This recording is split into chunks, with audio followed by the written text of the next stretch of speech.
Napi tamuktuts pumstat. Kidatsu muiska. Han. Tell them we'll open our session. Hanya. Just let them know who can open up.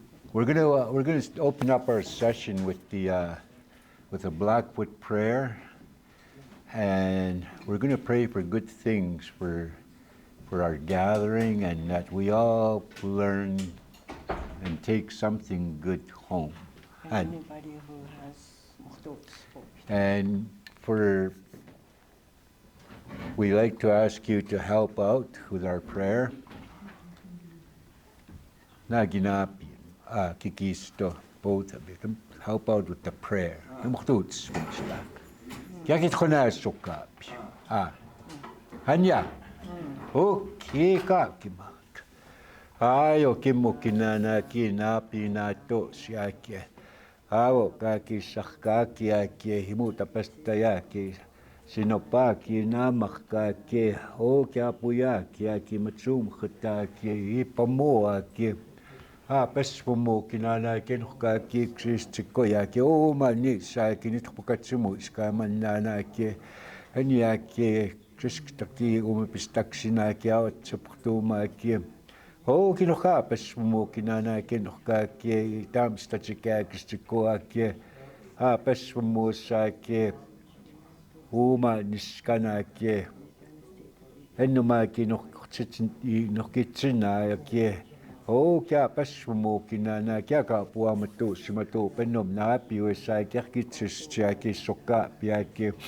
Enyaki enna sitapiaki abskinima saki tap sokoatua kaki tama sapuka tuma kinya keskinima sakpiaki. O kitaka patsinikatu pinana kinitapu taksinana kimi keistoaki. Akito distapit maki mutsi nikso kona tsinya kinokanisto tseptu pinana kinyaki. Iskinima taksinaki inamaka kidawat tsepio kinana ki o kya kona suka pino kristikoyaki. Hakatiwista tamutsi nikso kot suka pia kya pibskatumiaki.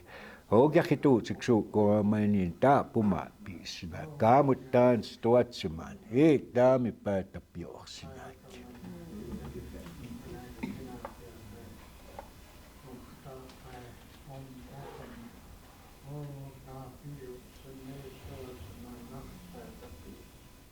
Hey,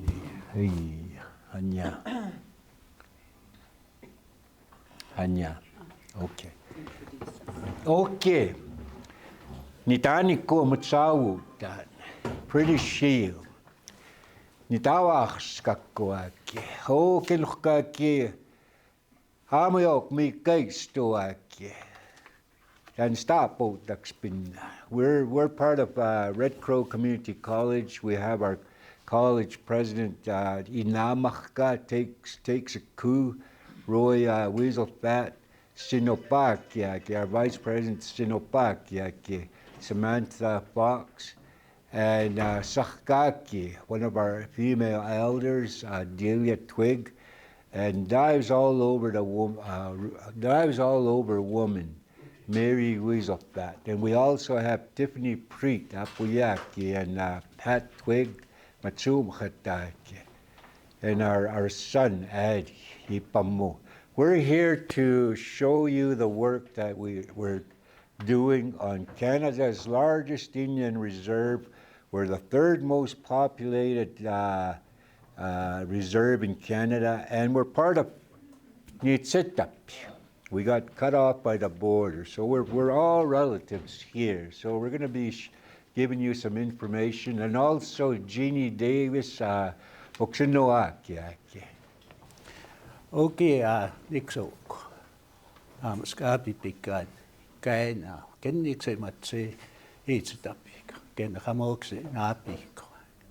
Okay, good afternoon, our Blackfoot brothers and sisters, other tribal members, and our non-Aboriginal brothers and sisters too. So you're a part of us. So whenever we engage in any gathering, we always consider ourselves as one. We don't want any divisions. So I just wanted to present a little bit about what we do at Red Crow College. And I think for those of you that know that we had a grand opening of our new Red Crow College campus back in October 20th, 2022. I know the Blackfoot College, they came, their members, and a lot of other people from outside our community. And as Kelvin mentioned, we are the largest tribe in Canada. And many of the endeavors that the Blood Tribe take on, Blood Tribe are seen as leaders in whatever tribal initiatives that we undertake. And we're very successful in reaching the end goals. And this time we were able to convince the federal government, the provincial government, and our tribal government to invest in the Red Crow College new campus initiative. So in living my name, taking coup, I was able to take 20 million from the federal government. So to me, that's yeah. So I think those are some of the things that the tribe engages in. So, and I think our college does serve pretty much the same purpose as the Blackfeet Community College. And again, as Calvin mentioned, we're all Blackfooted. Only the border divided us. So, and for this presentation, you know, we always kind of present as a group, and just to honor the knowledge of our staff at Red Crow College, as well as the elders. And we always open with an opening prayer. That's the protocol. Every meeting at Red Crow College, whether if it's internal, external, or we're part of it, we always open with the opening prayer. And the history of that opening prayer, it was brought up by one of our first female chief and council members, Priscilla Brewsted, Nabintapia. Back in the 60s, she was the first elected female councilman, and she is a society member. And she is the person that's brought in the opening prayer for all chief and council meetings. Said we should start with a prayer to ask for good things, that we achieve what we want to achieve as far as, you know, setting direction for the tribe as well as Red Crow College. So that's been our protocol for quite some time, okay? So during my tenure as president, I think I got in the last part of 2013, I believe it was November. And, you know, the changes that have occurred at Red Crow College are a result of my long tenure at Red Crow College.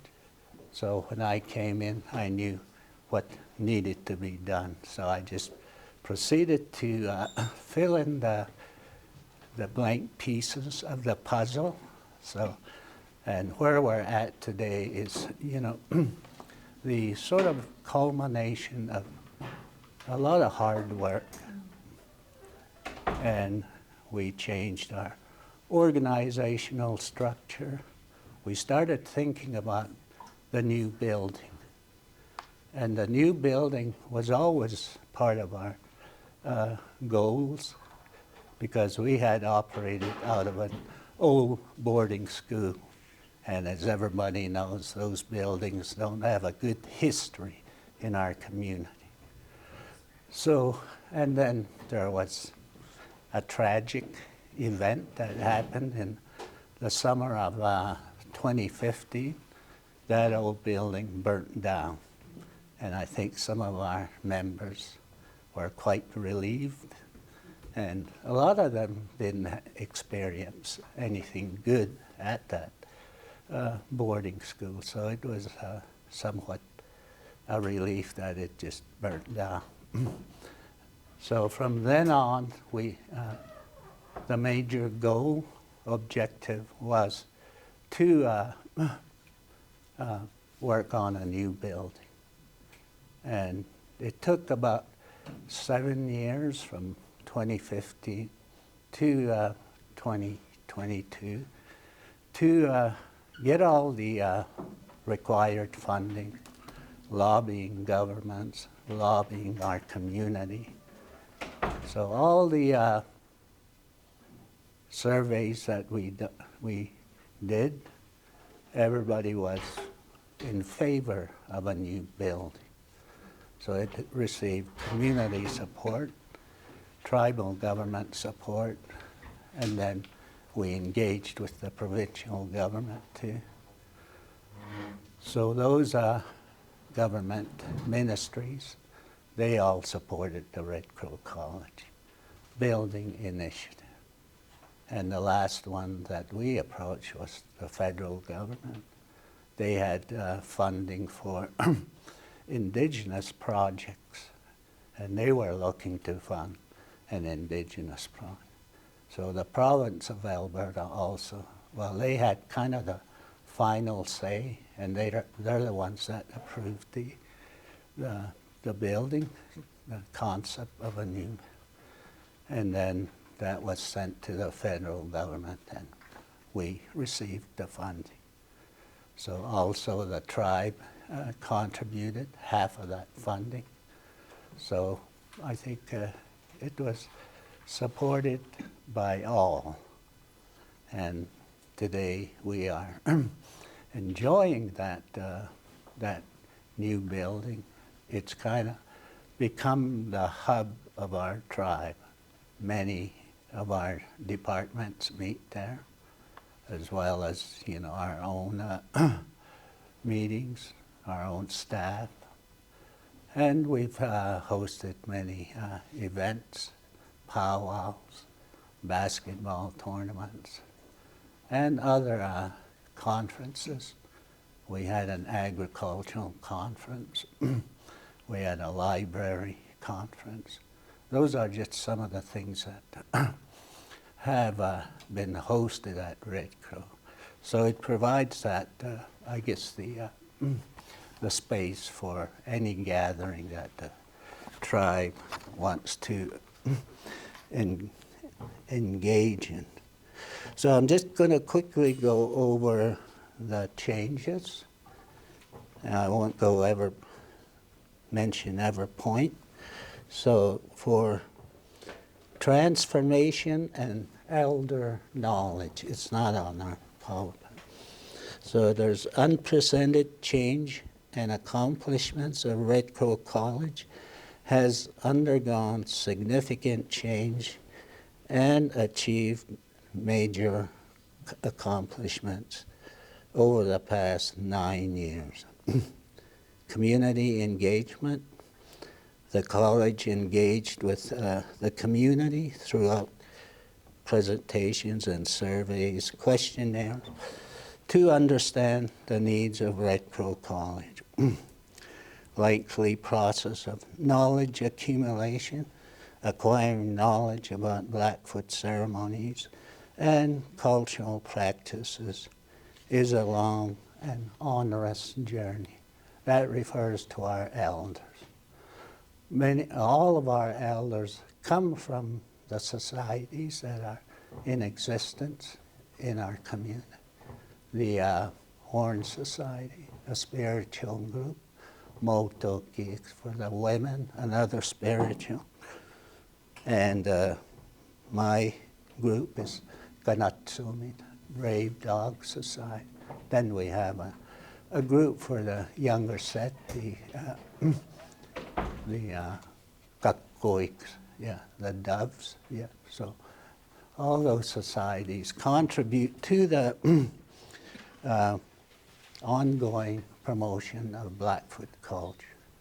So on a yearly basis, these groups have meetings once a month, and then they host different events too. I think the Horn Society does the powwow at Christmas.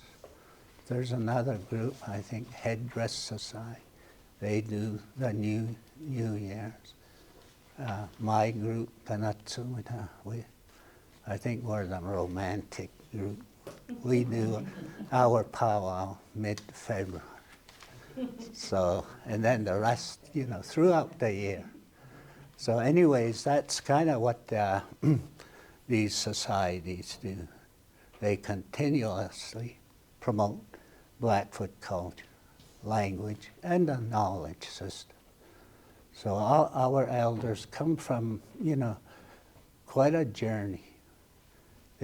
In order to become an elder on the blood tribe, a minimum of 2 transfers. So, okay, and maybe Calvin can explain that later.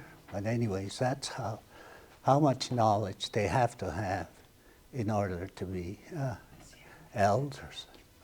And there's always this question that I've been asked many times. How do you become an elder? So maybe Calvin can answer that question. Or maybe Delia, our 2 elders that are going to present. So that's the way that the elders become awaskata.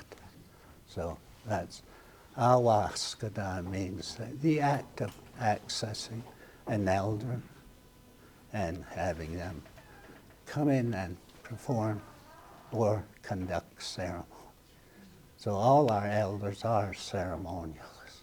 That's what they know, and that's what helps our community. Okay, so throughout this presentation, you can think about what the concept of research, okay? So when you are accumulating knowledge, that is research, because you have to connect with other elders, and it's all being put together up here. And you've heard that our culture is oral, okay? So in a way, the oral history and oral knowledge has its own way of protecting our intellectual property. There's some information which is not privy to the general public, and other knowledge is. So an example of general knowledge could be when you visit our circle camp. Some call it Sundance, but we call it circle camp Akukats. So that's the main spiritual gathering for the year, where we go celebrate our history, our spirituality, re-energize, and move on. So that's kind of what that is. And elder recognition, they're kind of, elders are recognized and conferred elder status by the community based on their demonstrated knowledge and cultural practices. Okay? Okay. Practices in Blackfoot societies. and ceremonies. Limited knowledge outside Blackfoot culture.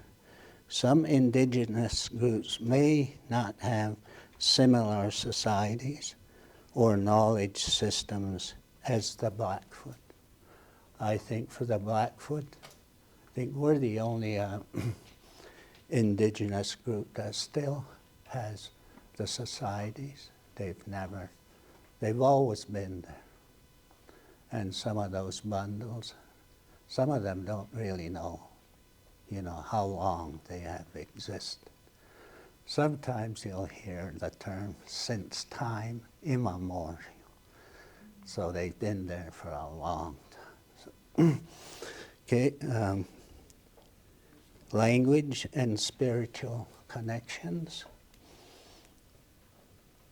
Yeah, and yeah, I mentioned the circle camp. Elders' roles.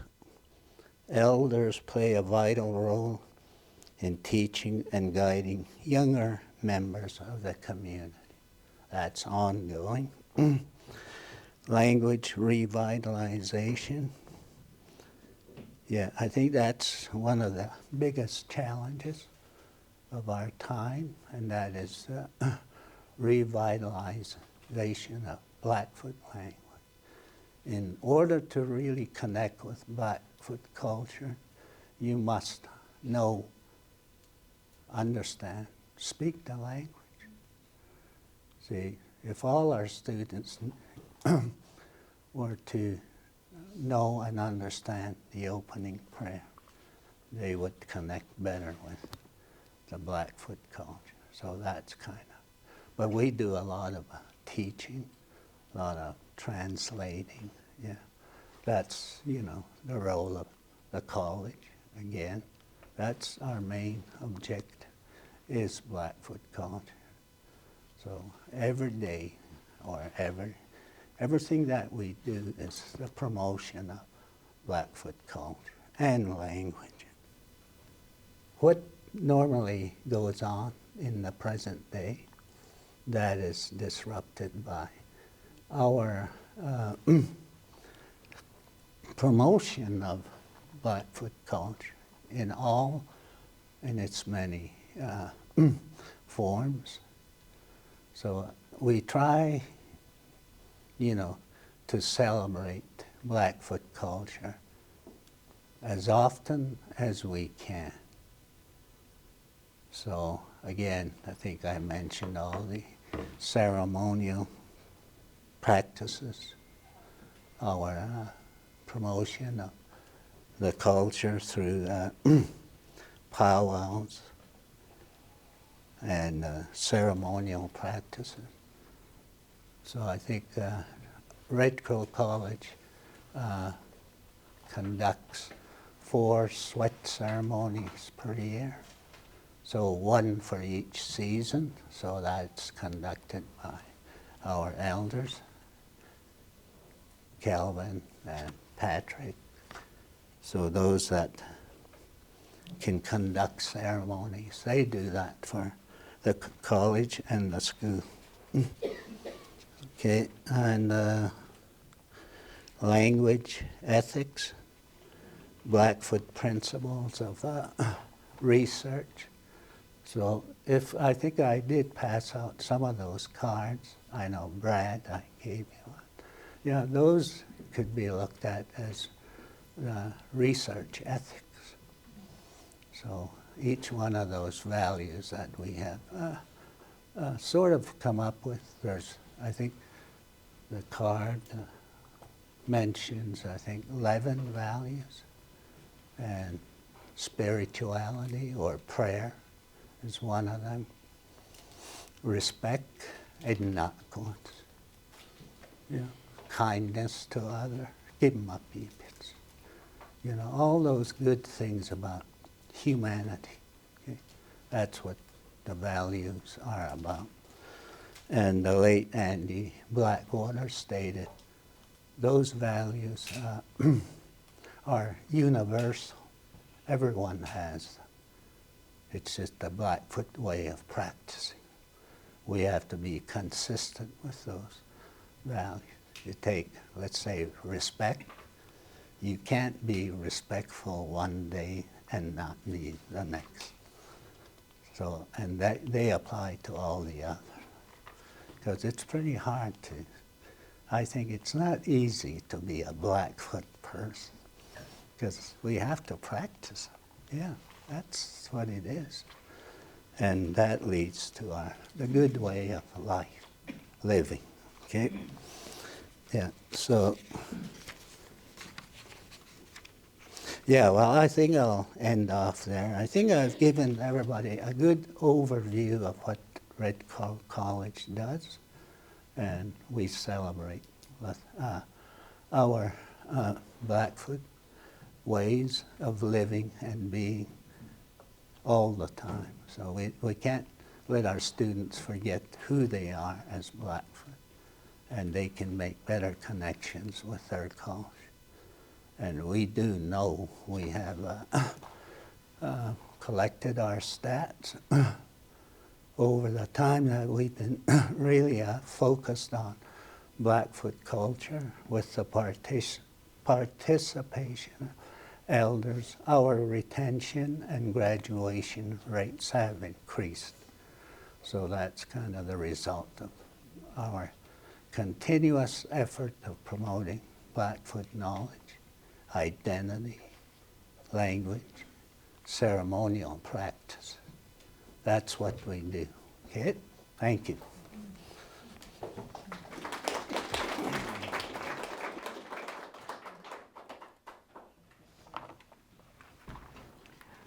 Oki Daniko Imo Tabestriaki. Hello, my name is Roy Weasel Fat, and our presentation is on the Indigenous Mental Health 102, Indigenous Holistic Health and Practice. And our presentation is called Ceremony is Healing, because our course, we had a lot of ceremony in there. We wanted our students to know how to heal Blackfoot style. So this course was taught in the Indigenous Mental Health Diploma. It was a 2-year program, and it was taught online. But I had some few faithful students that would come, and one of them is back there. I told her, come.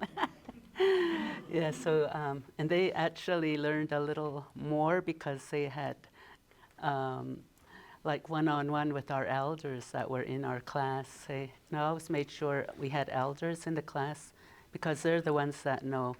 And our main elder was Calvin.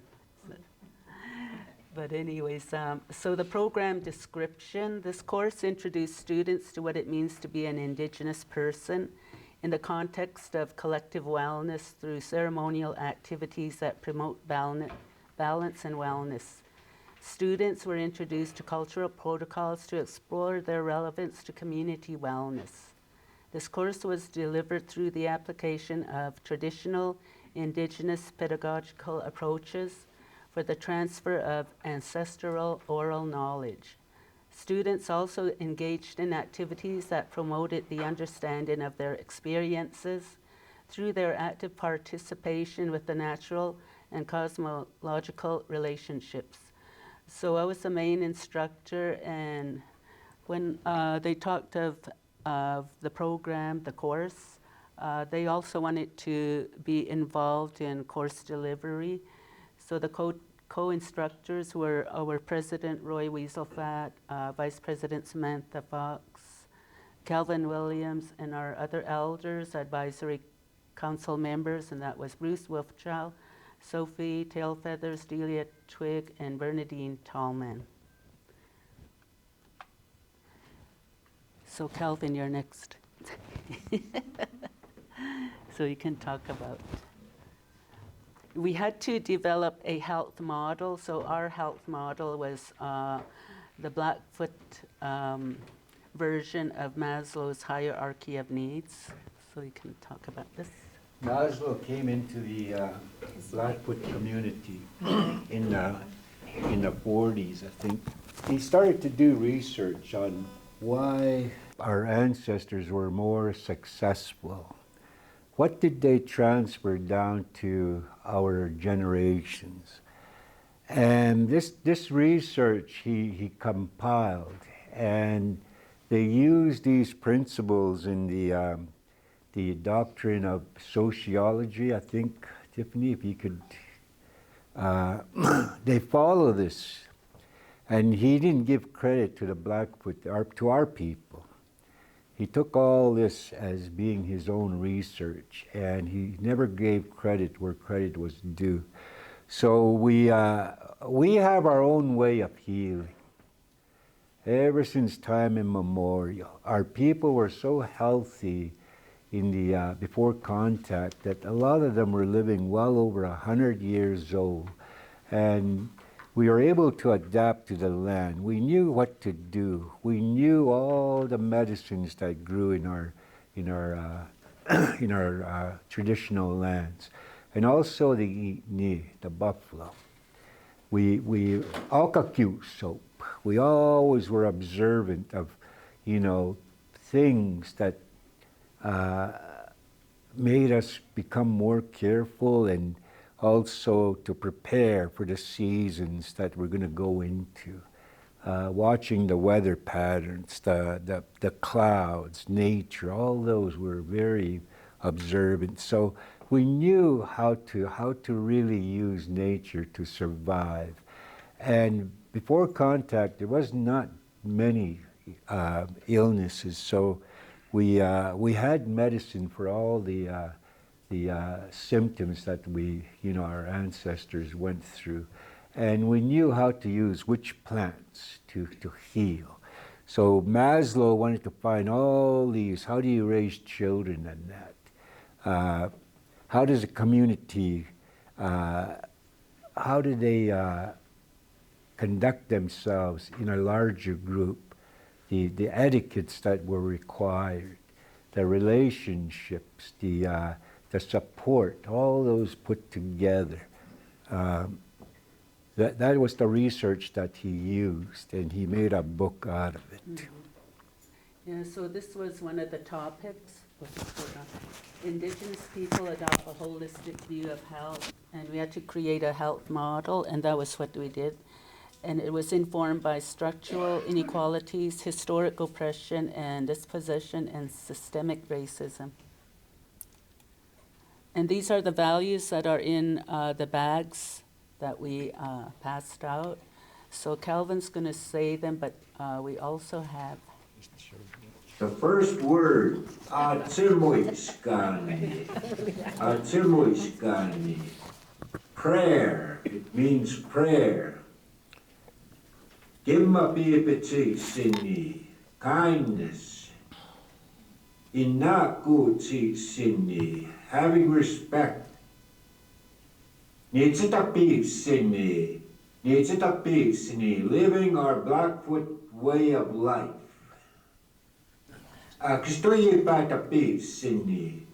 Being resourceful, being independent, being able to complete tasks. Ispuma tapisini. Ispuma ni tapisini. Espuma ni tapisini. Helping others. Iskanatapstiwa. It all depends on you. The choice is yours. One of the things that we do during orientation is we take all the students and staff to Akukats in the circle camp, and we teach them by their last names where their ancestors camped, which clan they camped with. So we teach them the history of their family names. And these are some of the clans that we have, in Canada. But going back, into the 1800s when we were one, there was way more clans. And that included the southern clans, from this area, the northern clans. We all had space at Akukats. I think one of the last big Indian encampments was 1944, where 7,000 teepees were put up in this area. And the U.S. government came and documented all the teepee designs to get the legend. And this information is stored at the little Museum of the Little Rockies. And I think that's a joint effort that we're going to be, pursuing with Blackfeet College. We want to get that information back because it belongs to us, it belongs to the future. And it's a part of this diagram. Oh, Kainaisini. Kainaisini is the Elders' Declaration that was made up in 1982. And it was to address the Canadian Constitution that was going to be, that Canada was trying to enforce. And they were going to take away the obligations of treaties. And the elders back home were asked to prove why we think we were in this area before Canada. We had to come up with our own constitution, and that's what 300 elders who were alive at that time put all their knowledge together and came up with the Declaration. Yeah, what we do is we help indigenize the courses that they offer. The instructors will call on us and we'll come in, and basically our approach is like we're the old world, okay? None of this is new, okay? It's just in a different language that we have to get past that language barrier. Once I know what synergy means and, all of that stuff, hey, then we can interpret it into Blackfoot, okay? And like we've been here a long time, that language just came, So this is how we are asked to, we're given these topics as elders. We're invited to come in and speak. And sometimes it's could get quite, tough. Like, okay, what is this? What is it? Wilton, I remember he talked about, somebody was talking about, what is that, epistemology? And then that old lady just said, yeah. What nonsense. So that's how we have to get past that language barrier. And then we tell them, we give them our perspective as Blackfoot, because we've been here a lot longer, okay? None of this is new. The knowledge is not new to us, okay? So that's the approach we take. And we teach our children, our students, what they should have known, what they should have been taught in, we were taught in the Western world, all about the Western world, and totally left our world out. And so this is where we come in, we come in and we start reconnecting them with who they are, and so they could start appreciating and put more value into who they are. And it also gives them a lot of confidence in the success, that comes along with that confidence, okay? So that's, it's like Red Crow presenting that, I always say Red Crow presents an ethical space where the Western world and the Indigenous world meet, and we both come away understanding each other a little bit more, okay? So I really like that. So I wanted to acknowledge Annabelle. She was one of my profs when I did everything backwards. I went to school after I retired from working with Kainai Board of Education for many years. So I was an old person hanging out the hallways. I faced a lot of ageism. Nobody wanted to be my friend at the university. Come and hang out with me. No, but I learned to really appreciate, though, how smart those young people are. Like I'm just like, oh my God, these kids are just so smart, hey? So yeah, but they are smart in the Western world, but they need to appreciate who we are, okay? That will make them even smarter than those other kids, okay? So that's kind of what our job is.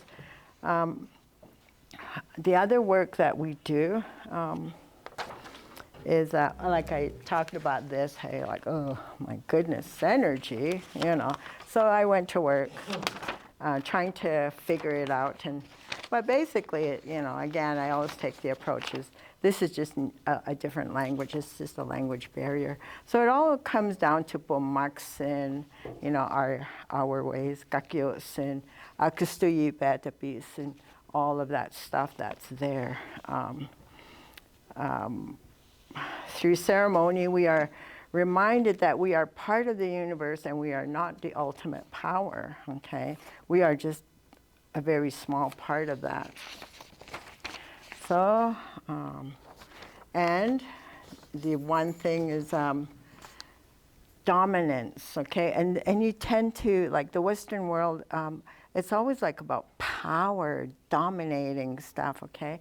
And then I said the Western way of dominance throws an imbalance and disconnect to the land. That is why we clash. For Nitsitapi, we live in the world where life is the center, okay? All of life, wealth is extra. We share.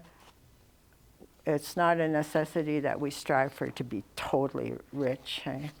As Gausanonas, we will use our life experiences to maybe reconnect you and to educate you about our processes, okay?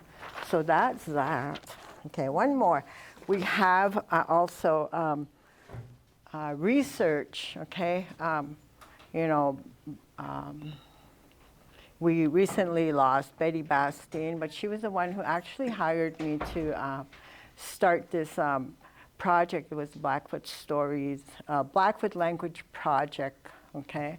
And there she asked me to compile 6 stories, elder stories, like elders, interview 6 elders to tell 6 different stories. And that we translated and transcribed, those stories. They were all on video.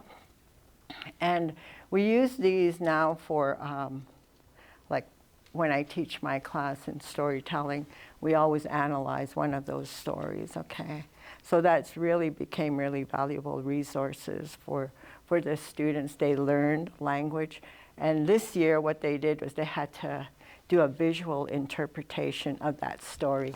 They had to draw or any way they could make it visual, okay? So these are kind of the different types of teaching techniques that we get our students to start learning the language and actually start thinking, because our language is basically an expression of our thought processes, okay?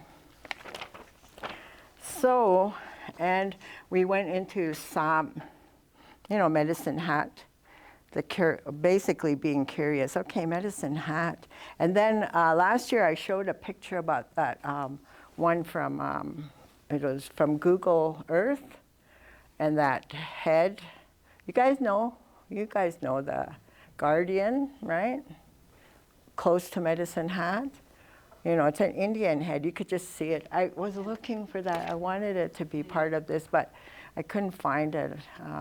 But anyways, so, and it's an Indian head. It looks like it has a headdress, okay? And so I started wondering about the story of Medicine Hat, okay? And I ended up with many different versions of that. But one of them had to do with a headdress, okay? And it almost looked like a stand-up headdress. And in one of those stories, one of them said that they saw this thing dangling from the cliff, like blowing, and it looked like a headdress, hey? But as they approached it, then it was a sagebrush, it was the same shape, hey, like a headdress. So, but anyways, we ended up going through the process again. That's where we are right now. We interviewed different elders to tell their versions of the story, and so it was really, all right, Calvin, what do you do?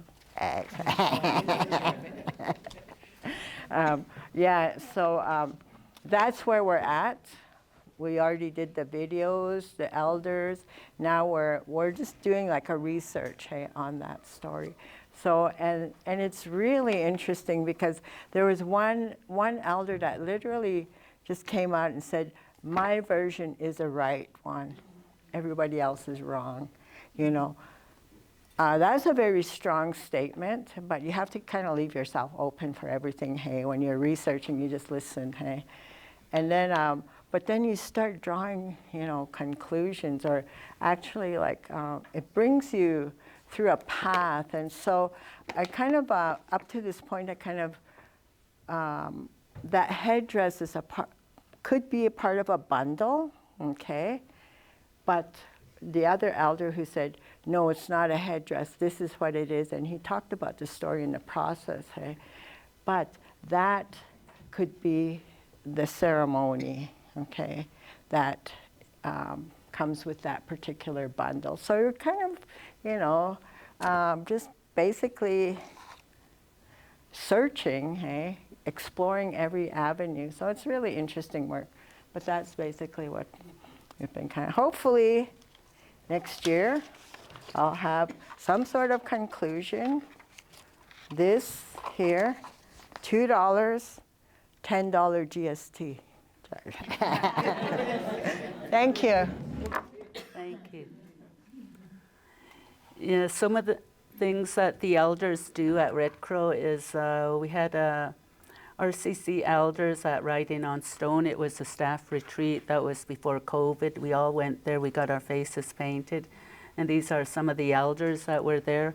We include them in everything that we do. We don't leave them out because they're a vital part of our institution. And the elders like Delia, they do research. Calvin really likes to do research.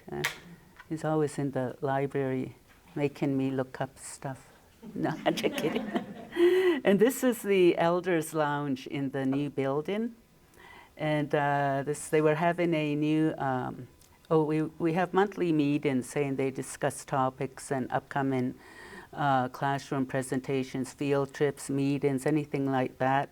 And then I'll be retiring on June 30th. And this is the new elder coordinator, Anastasia Plum. So I'm going to retire for a couple months.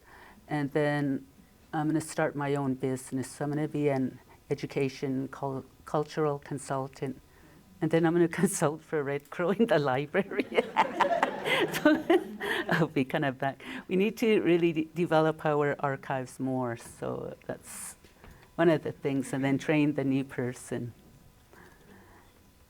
The Gachsen Nonitsia, the ones that we hired to work include myself, Dennis Chief Cap, Natu Kinamachka, Bruce Wolfchild, Makuyi Puka, Sophie Tailfeathers, Kriskanap Sapiaki, Delia Twig Sakaki, and Bernadine Akhsansky. We bring in some of our standards into post-secondary. Those are, you know, overlooked, but it's time that we start bringing in standards into Western education. We, you know, our way of life is very unique, very powerful. We have to stop, you know, at some time we have to start using our own way. And we, Red Crow College, they do their programming from Kainaisen, the Elders' Declaration. That's where they get ideas how to run our tribal departments. They're supposed to follow Kainaisen so that we can include Nitsitapiapi. And that's what Red Crow does. We do face painting. We give identity to our young people so that they know who they are. We take them to sacred sites, learning from place, where we tell them the significance of different sites in our traditional lands. But we do not have enough information for the southern region. I think that should be a combined effort again with our southern relatives, so that we can bring in all the old information that our ancestors had. We include 4 sweat lodges in our school calendar to keep our students focused so that they don't drop out. We use prayer to motivate them to keep moving forward, not to quit when they encounter obstacles. We have a hunting program that we had to help supplement some of the meat for our students because their income or their sponsorship is very small.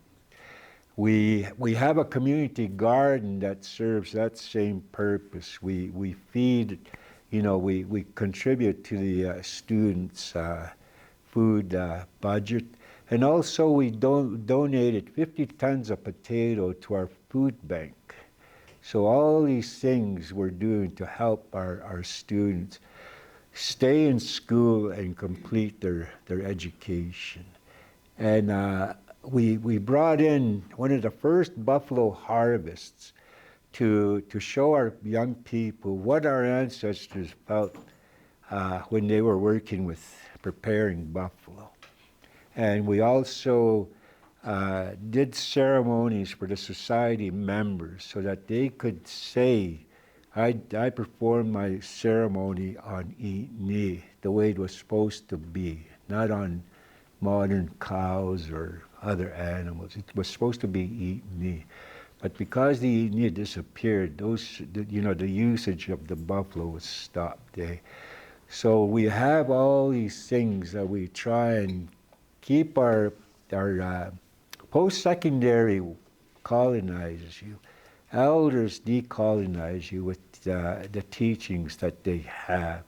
At the end of their school term, we want them to continue being Nitsitap, to join the transfer ceremonies, to continue passing information on into the future. We want them to learn all that because we can't let our way of life or our language become extinct. Okay, Nistoa Goksinabaki. Good afternoon, everybody. My name is Samantha Fox, VP of Academics for Red Crow Community College. The course that we were able to deliver and help Mary instruct was the Indigenous Mental Health 102, and that was the Indigenous Holistic Health and Practice. Within this course, we were able to provide a number of different opportunities alongside the academic assignments. So down at the bottom of the screen, you see journal number 2. This is just one of the assignments that we had our students engage in. And in one of the classes, through discussion prior to this activity, we were able to provide a class where we had Gasanon within our group, and our students came to the class. And before coming into class, we talked a bit about protocol. So we're always trying to get our students prepared for what is up and coming and what they're going to be doing to prepare them. A lot of our students, we have some of our students who do not have any grandparents, do not have parents, and some don't have the transportation to, up and visit an elder in the community. So when they come to our college, this is what we try to provide our students because, we can't take it for granted or assume that they know. And some of our students do not hold a Blackfoot name. And so in one of these classes, we were able to provide ceremony. We had face painting and a name-giving ceremony within our classroom. And so our students really valued that. And before that, we talked about protocol and how to approach an elder or etiquette and how, like the women should be dressed and so forth. So students came prepared for that. Those who did not have the attire like a ribbon skirt, we provide those workshops, and there is a course in that as well. So after that class, one of the assignments for our students was to write a journal on their reflection of their experience of what took place in that class during that day. If you want to go to the next slide. So that was one of the courses, one of the assignments, and some of the stuff that our students get to participate in. All of our programs include enhance our Blackfoot culture and language. So our students are learning about who we are as Niitsitapi. We utilize Gossanonics, and that guides our leadership, our staff, and our students in all the programs and courses that we deliver to our community. Our Blackfoot values, again, those are, you'll find in your bag there. Those guide all of our courses and development and the way that our instructors teach and deliver the information. So again, I'd like to stress how we provide these opportunities for our students. We had a wellness conference a couple of weeks ago at our campus here, and it was a one-day wellness conference. And again, this goes hand in hand with the course that we taught. We all gathered up at Akuguts in the Circle Camp with Gossanonics, staff, students, and community members. And we also had some visitors throughout Blackfoot Confederacy join us that day. And so our day began like the proper way, and it really set the stage for what we do at Red Crow. You know, we gathered at the camp, you know, Gossanonics opened it up and shared stories, and we had that activity of, you know, which clan we belonged to, and we physically went to that area, whether it was the north, east, west, or south side. So again, having that panel of elders there and having our students and community members and guests be able to ask questions openly, you know, and it was through visiting. And again, it's really about the relationships that we provide and share with our community. Like Roy mentioned, you know, our college has become the hub of our community. And again, for our guests as well, you know, feel free to come. I don't want to take up too much time because we want to be able to provide you with a tour of our new campus. But I just wanted to share, this is only one of the many sites that we visit throughout our academic year. When we look at our teacher, in August we have our teacher in service, so we're getting our instructors prepared for the academic year. One of the other things we'll do for professional development is we'll go out as a group and we'll go with Gossanonics, and they'll teach us how to recognize and pick our sweetgrass and braid it, you know, and a number of these other examples there. And so just that in itself is healing for our students and our community and getting them reconnected back to the land. Well, one of the things that we did was we had TP teach-ins on, we made a video, and we started right from going to the mountains and selecting trees for the poles, and then we went to show how to put up a teepee, and we used our Red Crow Community College teepee. Right now it's in the, I guess the atrium when you enter the college. Our teepee's right in there because it's high enough to have it in there. Eh?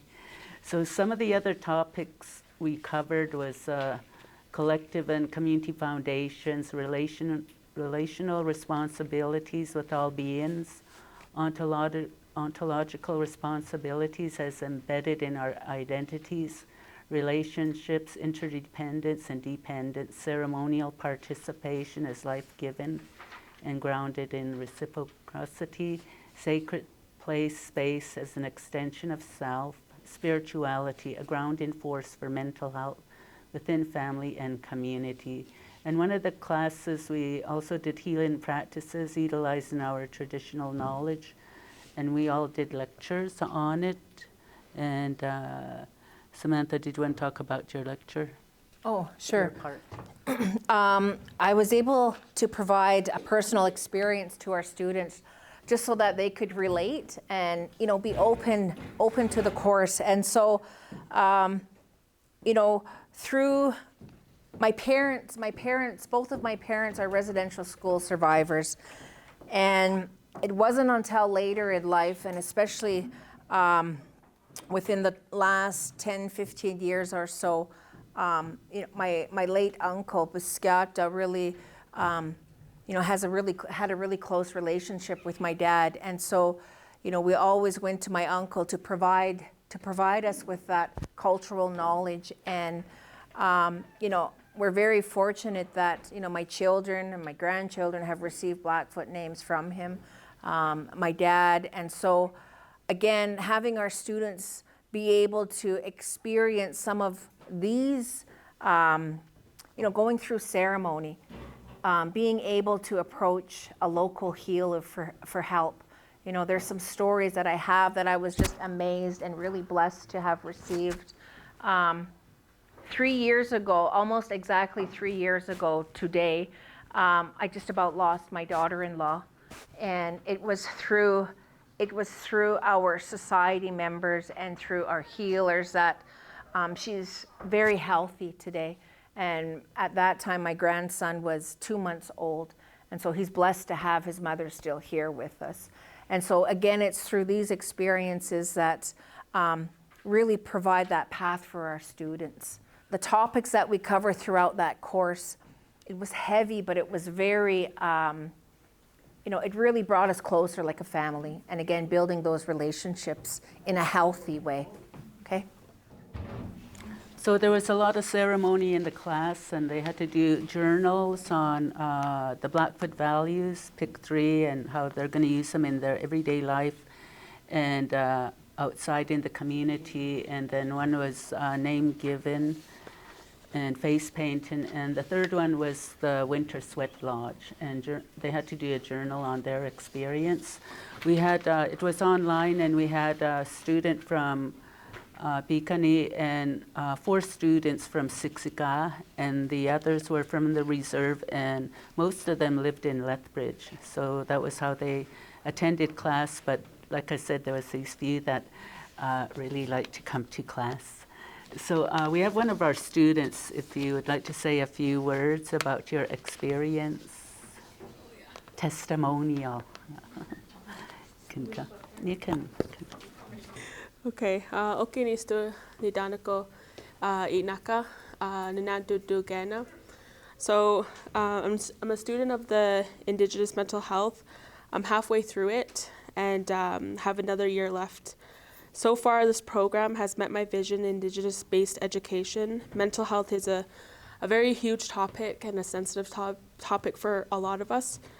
And because of what our people endured not long ago. So my vision of mental health was to go back to our mother, Tsako Mitibiaki, and so far we are learning the holistic way of the Awatsin, the land, the protocols, our values, our family, and especially our language and culture, and how important it is and how importance of participating in the ceremonies that we have. And just like they mentioned, the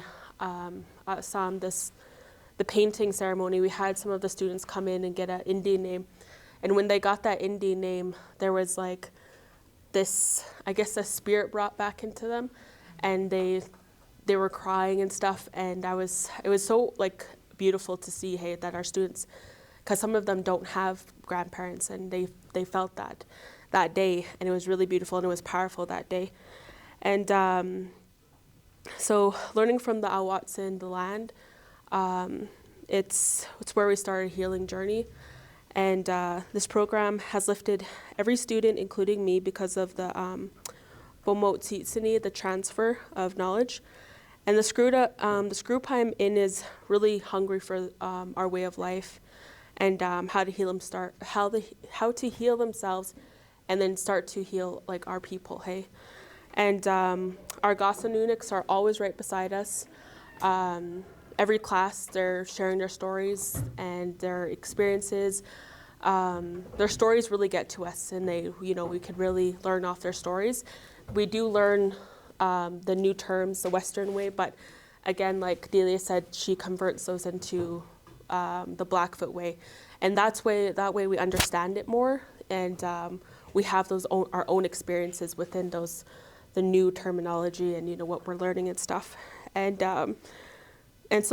Red Cross supports us like tremendously, and I could attest to that, right? Because I'm a student and I appreciate everything they do.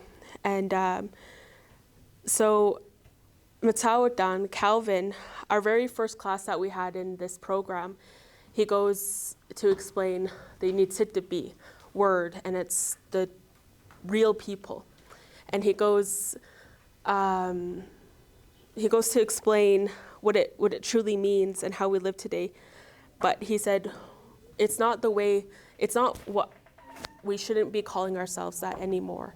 Nitsitabi, because it's the real people. And he goes to explain how the real people used to live in the old days, how strong they were, how connected they were to the land and to the spirit world and stuff, and they were so strong in that way. And today we live different. You know, we all have cars, we all have technology in our faces. So he goes, you know, and at that time I was like, what? We're not new to be. And I was like, oh my gosh, like, you know, and it kind of made me feel like, I don't know, I kept thinking of it, hey. But as the time went on and progressed in our program, I was like, you know what? No. I was like, yes, that's very true that we don't live that way. I said, but him saying that has really pushed a lot of our students to start living that way again, you know, to start reclaiming that word needs to be again. So I really appreciate that. And, but so that's, yeah, so that's what the program is. And so we're halfway there. We've learned so much already. We've been to the face painting, the teepees, the sweats, and the students are really coming out of their shell, and it's really giving us a confidence that a lot of us don't have anymore, and in our ceremonial way of life. So it's a really good program that we're in, and we still got a year left, so it's going to be so much more exciting in that part. So thank you.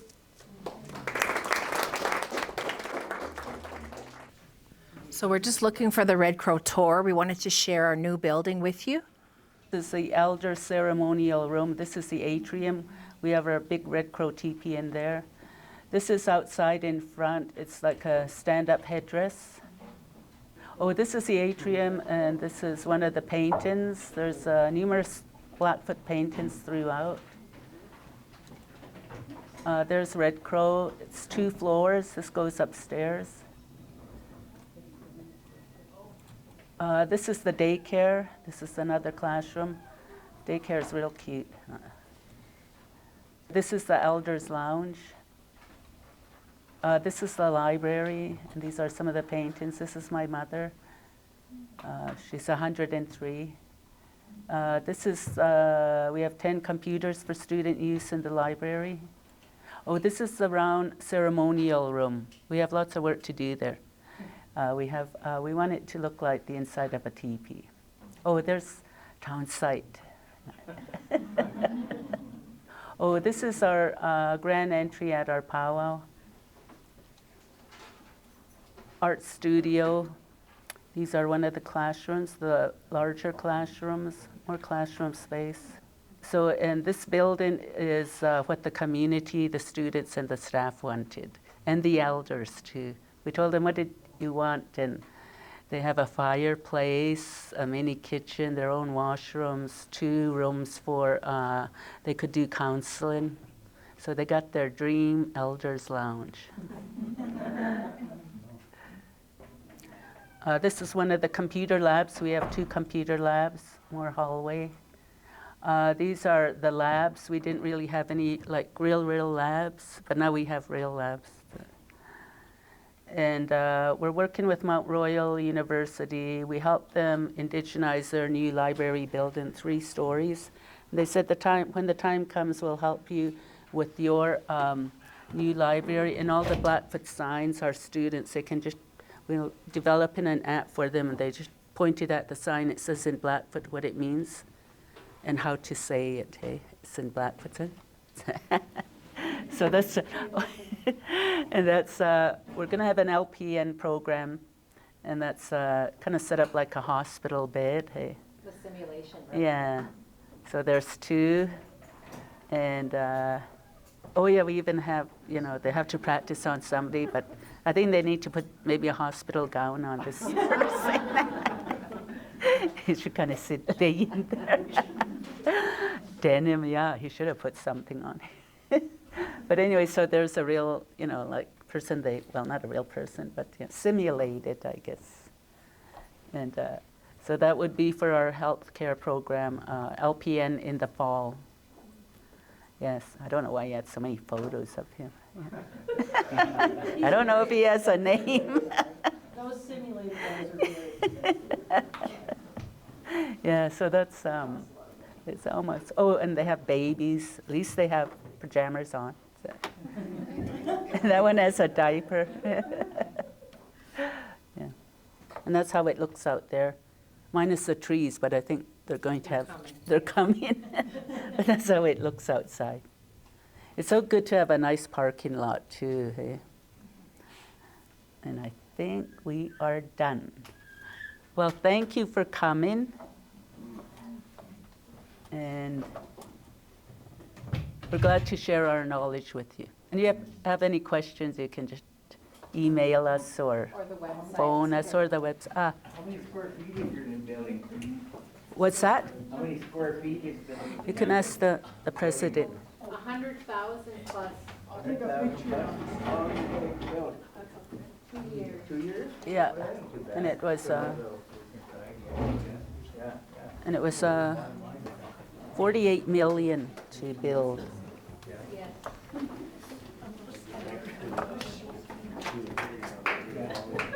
Okay, thank you.